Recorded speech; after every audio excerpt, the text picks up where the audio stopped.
So, people, Arsenal 2, Luton Town nil. How do you describe the game? The first half was quite good, entertaining, couple of goals. The second half, if you struggle to get to sleep, watch that second half. I doubt you'll finish the game. You will be snoring before that game finishes. Listen, it's one of them where you just tick it off and say, job done. It's a win, it's a clean sheet, and we move on to the next 8 cup finals to go in the sense of the league table. A little bit disappointed we didn't score more goals. I felt Luton were there at half time to be put, to 3, 4, 5-0. But maybe we were conserving energy. A lot of big games coming up. And, we've got bigger, more difficult games ahead. So I suppose a victory, a couple goals, a clean sheet is not the end of the world. Let's go through some individual performances. David Raya in goal didn't have a lot to do. What he did well. I thought the back four was solid. Ben White was excellent on the ball. Saliba and Gabriel, different class. Zinchenko, I think we've just got to get to a point with Zinchenko where we acknowledge that this guy is not a defender. He's been a midfielder his whole career.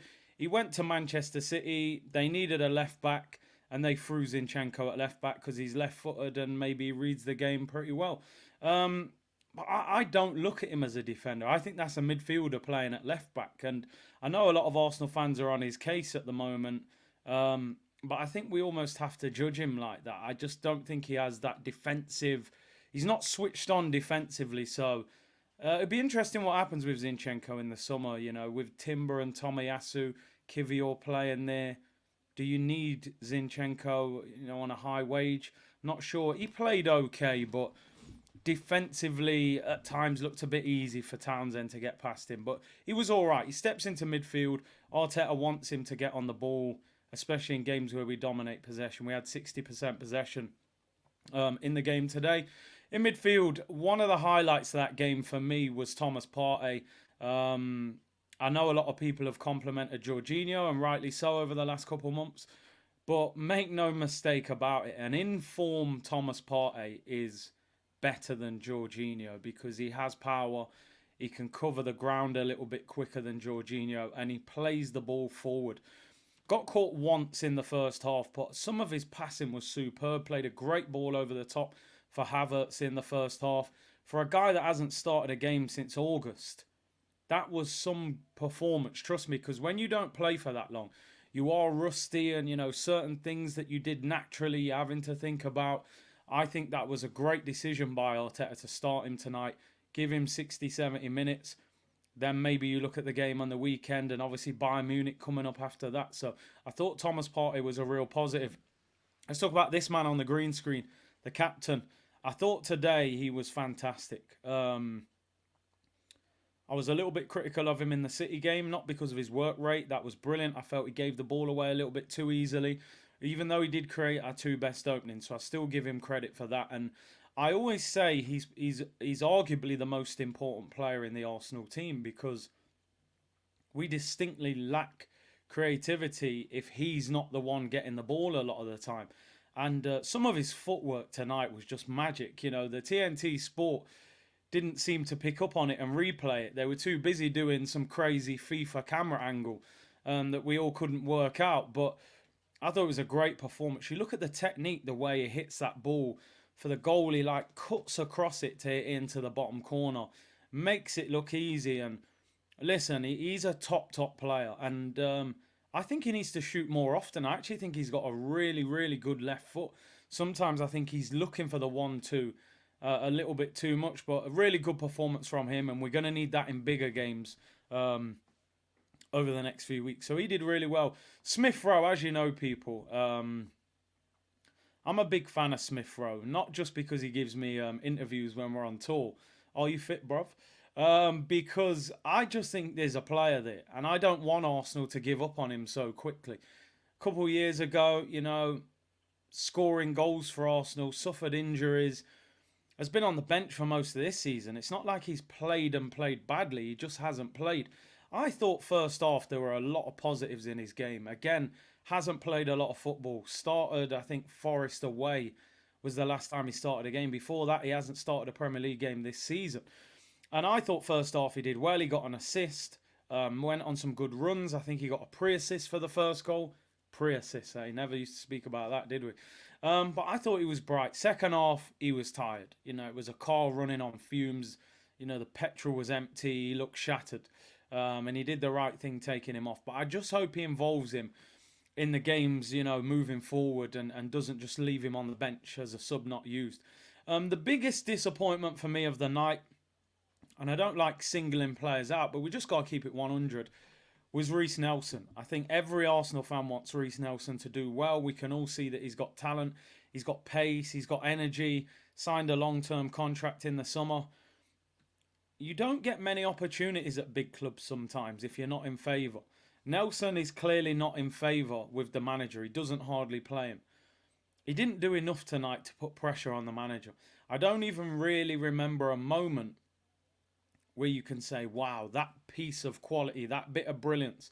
He went on a decent run in the second half and slipped over, I think, and lost the ball. And it, you know, the goal, I mean, we can laugh about it because we win the game, but if we don't win the game, I'm having a different conversation.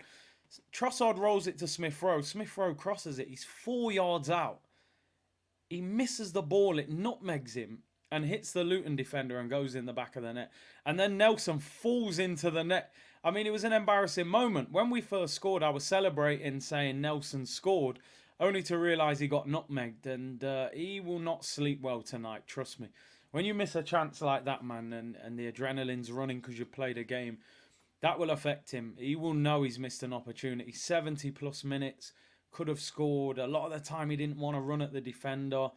Looked nervous. Maybe it's not all his fault because he hasn't got that rhythm of playing. But I think Nelson will look back at that as a missed opportunity. I thought Trossard did well. Was lively. Some really good footwork. Some good passing. And Havertz up front had a bit of a mixed bag, really. He got the assist for Odegaard. Spent most of the time rolling around the Emirates pitch. And it kind of summed up his performance when he dived and was booked just before he got substituted. Havertz has been in a good run of form and deserves the credit he's been getting. I still wonder if going into the final 8 Premier League games and the Champions League games, is he definitely the player that plays up front for all of those games?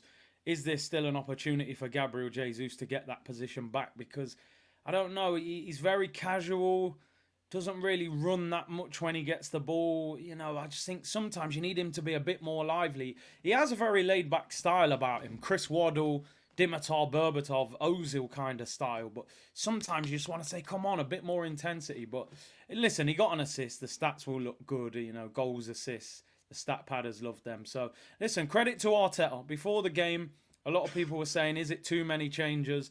I didn't think it was. This ain't like bringing in Cedric and El Neni, you know, players that shouldn't be anywhere near Arsenal Football Club. This was Partey, Smith Rowe, Zinchenko, Trossard, players that I think are good. They're first-team players that maybe have ended up on the bench because we're only timber away from basically being at full quota. So, listen, first half, did well, did our job, moved the ball, managed to break them down. Second half, snorefest, took our foot off the gas. Want to give a little bit of credit to Luton. You know, they're in a relegation battle, smallest budget in the league, 2-0 down at half-time. They didn't give up, they had a go, put crosses in, defended well, fair play to them. I think overall, it's a win and we tick it off. But listen, goals scored, goal difference could count at the end of the season. We're 8 goals clear of Liverpool now, who play Sheffield United tomorrow. And, you know, they might beat Sheffield United by 6 or 7 or 8. So we've got to be careful. Man City have beaten Villa comfortably 4-1 as well. So nothing's really changed at the moment. And big weekend ahead. Arsenal play Brighton, City go to Palace, and Liverpool go to Man United. Make sure you keep it locked. Thank you very much for tuning in. Get in the comments, who was your man of the match? I'm going for this guy, Martin Odegaard. Real creative force, great goal, skipper's performance. Needs to do that as well in a lot of the games moving forward. Smith Rowe got it from TNT Sport. I thought that was a bit of a sympathy vote, but he did well first half.